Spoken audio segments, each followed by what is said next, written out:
नमस्ते बच्चों। शारीरिक विकास हम लोग पढ़ रहे हैं और शारीरिक विकास का भाग 1 हम पढ़ चुके हैं। आज हम शुरू कर रहे हैं भाग 2। भाग 2 में हम क्या पढ़ रहे हैं उसे प्रारंभ करने से पहले मैं आप लोगों को बता दूं कि भाग 1 में हम पढ़ चुके हैं कि शारीरिक विकास क्या है, शारीरिक विकास का अर्थ क्या है, शारीरिक विकास का महत्व, जिसके अंतर्गत हमने 5 क्षेत्र पढ़े थे। शारीरिक संरचना का विकास, नाड़ी संस्थान का विकास, मांसपेशियों एवं अस्थियों का विकास, अंतःस्रावी ग्रंथियों का विकास और सामान्य शारीरिक अवस्था का विकास। अब हम पढ़ेंगे शारीरिक वृद्धि चक्र। जैसा कि बच्चों मैं आपको पहले भी पढ़ा चुकी हूँ कि शारीरिक वृद्धि एक निरंतर चलने वाली प्रक्रिया नहीं है और ना ही इसका कोई निश्चित पैमाना होता है।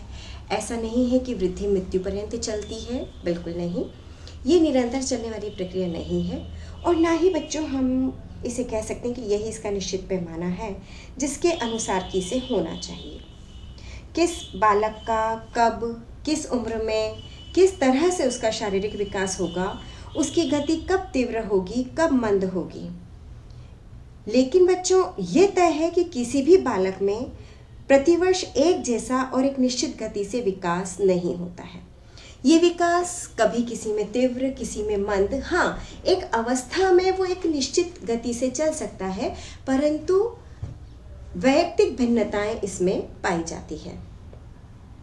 गर्भावस्था से लेकर के जीवन के प्रारंभिक वर्षों में शारीरिक वृद्धि की गति बच्चों बहुत तीव्र होती है, ठीक है, फिर मंद पड़ जाती है और फिर पुनः वय संधि से लेकर के जो किशोरावस्था की उम्र होती है वहां तक इसकी गति तीव्र होती है और वयस्कावस्था प्राप्त करते करते शारीरिक वृद्धि की गति रुक जाती है। मेरे ख्याल से आप लोग ये बात समझ गए होंगे कि जब गर्भावस्था होती है तब से लेकर के जो प्रारंभिक वर्ष होते हैं तब शारीरिक वृद्धि जो होती है बहुत तीव्र होती है, फिर वो क्या होती है, मंद पड़ जाती है और जब वापस वय संधि अवस्था आती है तो वय संधि से लेकर के किशोरावस्था तक इसकी गति तीव्र होती है और वयस्कावस्था आती है तो शारीरिक वृद्धि की गति रुक जाती है। बच्चों वृद्धि की गति भले ही कभी मंद कभी तेज कैसी भी हो, लेकिन उसमें हमेशा एक सामंजस्य होता है और एक लयबद्धता होती है। तो बच्चों हम कह सकते हैं कि बालक में वृद्धि कुछ चक्रों या तरंगों के रूप में होती है। और चक्र से क्या मतलब है, यहाँ पर चक्र से मतलब है एक समय विशेष जिसमें कि घटनाएं एक विशेष क्रम में घटती है। ऐसा एक समय जिसमें कि घटनाएं उनके एक नियमित और विशेष क्रम में घटती है, उसको हम कहते हैं वृद्धि चक्र। और यहाँ पर चक्र का तात्पर्य इसी शब्द से है। बालक में जो शारीरिक वृद्धि और विकास होता है, वृद्धि की मुख्यतः 4 अवस्थाएं होती हैं। सबसे पहली अवस्था होती है गर्भावस्था से लेकर के शिशु जन्म के बाद से 2 वर्षों तक शारीरिक वृद्धि की गति अत्यधिक तीव्र होती है। तो पहली अवस्था क्या हो गई बच्चों कि गर्भावस्था से शिशु जन्म के 2 वर्षों तक शारीरिक वृद्धि की गति अत्यधिक तीव्र होती है। दूसरी अवस्था 3 वर्ष से 11 वर्ष की अवस्था, जिसमें वृद्धि की गति कैसी हो जाती है, अत्यंत मंद हो जाती है। फिर वय संधि में शारीरिक वृद्धि की गति पुनः एक बार तीव्र हो जाती है और इसीलिए हम इसे प्यूबर्टी ग्रोथ स्पर्ट भी कहते हैं। तो यहाँ पर क्या हो गई, वय संधि में एक बार फिर से तीव्र हो जाती है। कब तक रहती है ये, किशोरावस्था तक, ठीक है। और 16 वर्ष से परिपक्व अवस्था तक पुनः शारीरिक वृद्धि की गति मंद हो जाती है। इसमें बालक की लंबाई में वृद्धि रुक जाती है, लेकिन वजन में वृद्धि हो सकती है। तो हमने ये मुख्य 4 अवस्थाएं पढ़ी, जिसमें कि वृद्धि की हम इसे 4 अवस्थाएं कहते हैं। पहली समझ में आ गई होगी, गर्भावस्था से लेकर के जन्म के बाद 2 वर्षों तक गति कैसी होती है, तीव्र। दूसरी 3 वर्ष से 11 वर्ष जिसमें कि शारीरिक वृद्धि की गति धीमी हो जाती है, काफ़ी धीमी हो जाती है। फिर वयसंधि जिसमें कि शारीरिक वृद्धि की गति पुनः तीव्र होती है, जो कि किशोरावस्था तक चलती है। और फिर 16 वर्ष से परिपक्वावस्था तक वापस वृद्धि की गति मंद हो जाती है और बालक की लंबाई में वृद्धि तो रुक जाती है, लेकिन वजन में वृद्धि हो सकती है। अब हम बात करेंगे शारीरिक वृद्धि चक्र के प्रभाव के बारे में।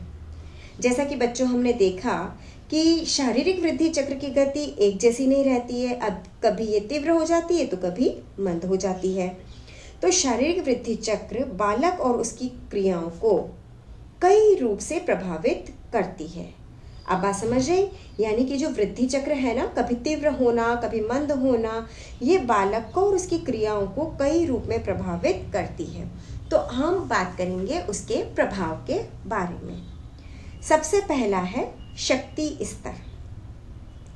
बालक के शारीरिक विकास की जो पहली अवस्था होती है, यानी कि गर्भावस्था से 2 वर्ष तक की अवस्था, इस अवस्था में जब वृद्धि की गति तीव्रतर होती है, यानी कि तेज होती है, तो बालक के शरीर के आंतरिक अंगों का जो ऊर्जा व्यय होता है ना बच्चों, वो बढ़ जाता है। बात समझ में आया?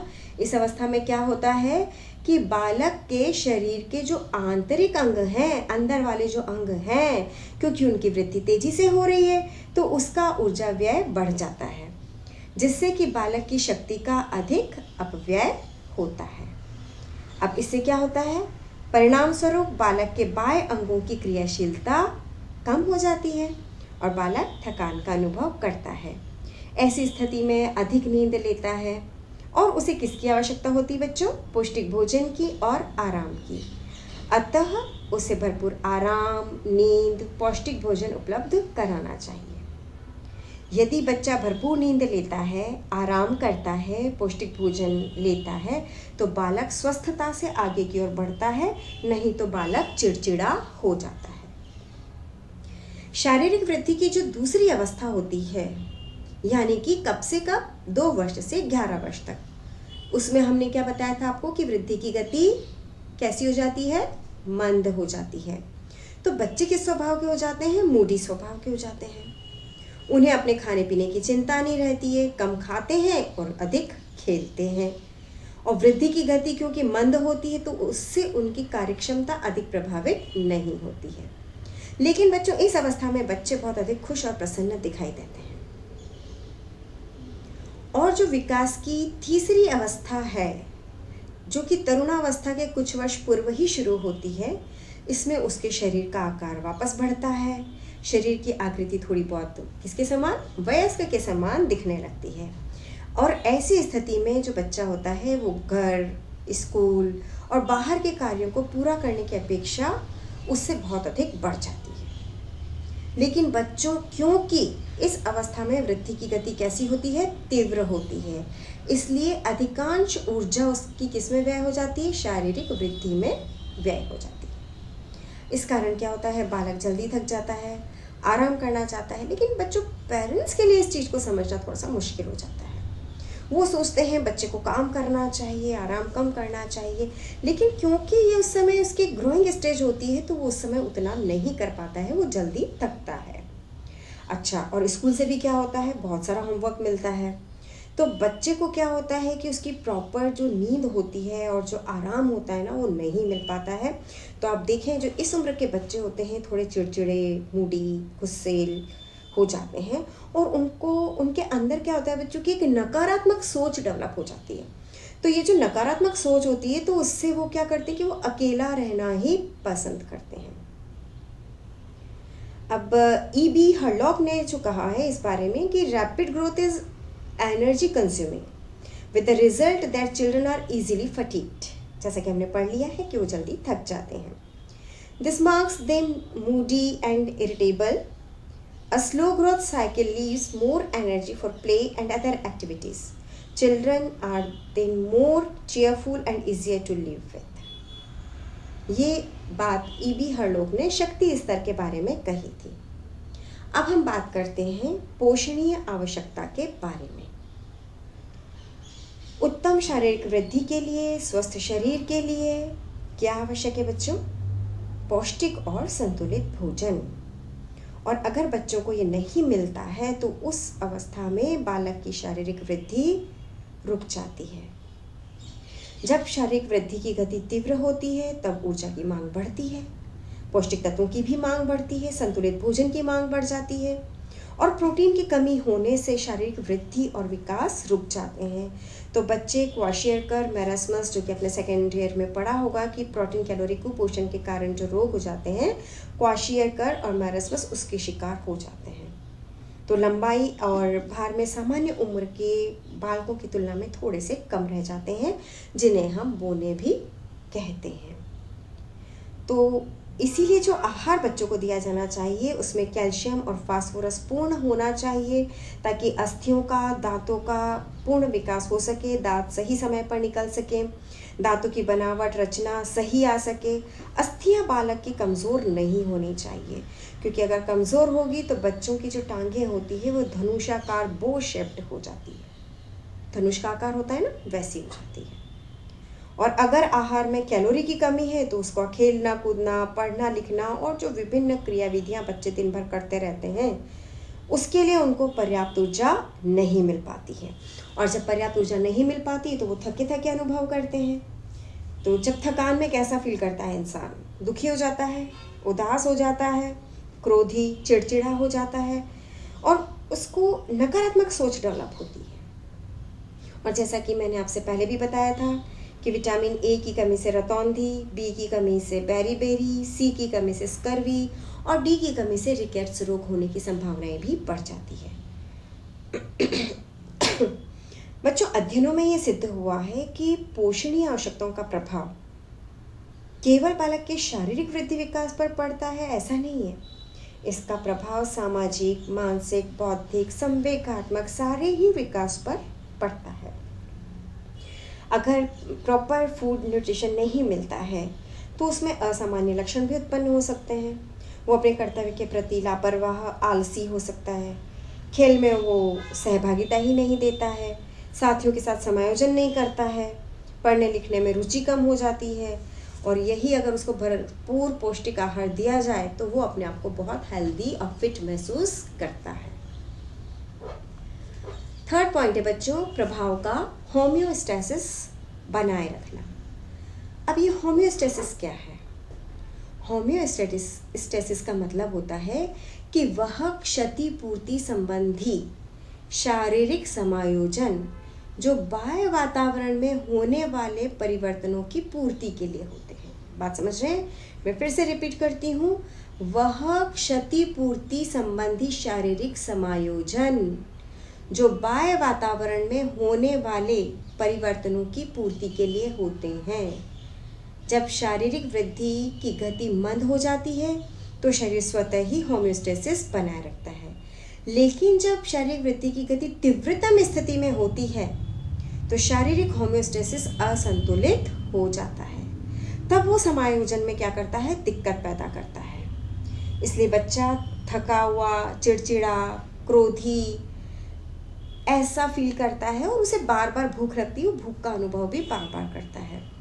तो हम ये कह सकते हैं बच्चों की इस अवस्था में उसका सामाजिक जो समायोजन होता है वो गड़बड़ा जाता है और कई बार वह असामाजिक व्यवहार भी प्रदर्शित करता है। ठीक है, होम्योस्टेसिस यानी कि वो क्षतिपूर्ति संबंधी शारीरिक समायोजन जो कि बाह्य वातावरण में परिवर्तन होने के साथ उसकी पूर्ति के लिए होते हैं। अब हम बात करते हैं समायोजन संबंधी कठिनाइयों। बच्चों, जब बालक का जन्म होता है तब से उसे विभिन्न अवस्थाओं में नए नए समायोजन करने पड़ते हैं। तो बच्चों, जब उसको बार बार नए नए समायोजन करने पड़ते हैं तो कई बार वह अपने आप को असमर्थ पाता है और जब वह समायोजन करने में थोड़ा उसको मुश्किल आती है, नहीं कर पाता है ना, तो उस अवस्था में उसमें संवेगात्मक तनाव उत्पन्न हो जाता है। तो वो अपने आप को नकारात्मक दृष्टि से देखता है, उसका व्यवहार भी नकारात्मक हो जाता है। जब शारीरिक वृद्धि और विकास की गति धीमी होती है तो बालक समायोजन आसानी से कर लेता है। स्टोन एवं चर्च ने कहा है कि शारीरिक एवं मनोवैज्ञानिक रूप से विद्यार्थी जीवन का समय दो शुद्ध अवस्थाओं के बीच का समय है। यह दिन बचपन में तूफानी दिनों में होते हैं और कुछ वयस्क इन्हें नकारात्मक दृष्टिकोण से भी देखते हैं। तो जब वृद्धि की गति तीव्र होती है उस समय बच्चे में समायोजन संबंधी कठिनाइयां उत्पन्न हो जाती है। अब हम बात करते हैं अकुशलता की।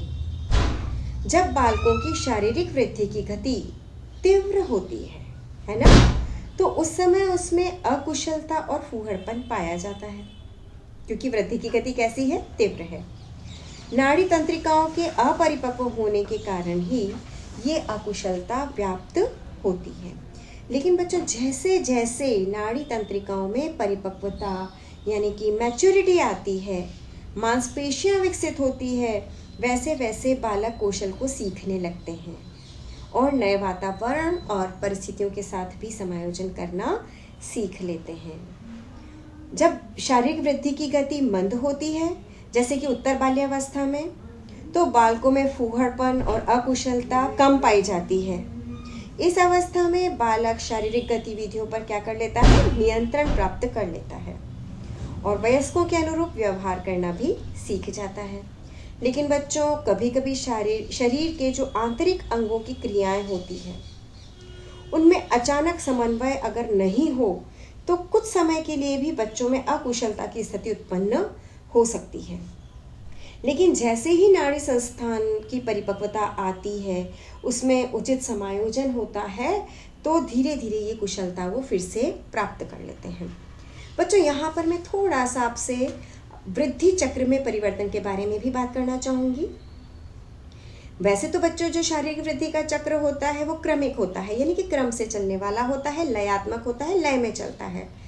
लेकिन क्योंकि मैं आपको ये भी समझा चुकी हूँ कि जो विभिन्न अवस्थाएं होती है उनमें ये भिन्न भिन्न गति से चलता है और प्रत्येक आगे आने वाली अवस्था में होने वाले जो शारीरिक परिवर्तन होते हैं वो अधिक परिपक्व और परिष्कृत होते हैं नेचुरली, क्योंकि पिछली से वो ज़्यादा रिफाइन होंगे।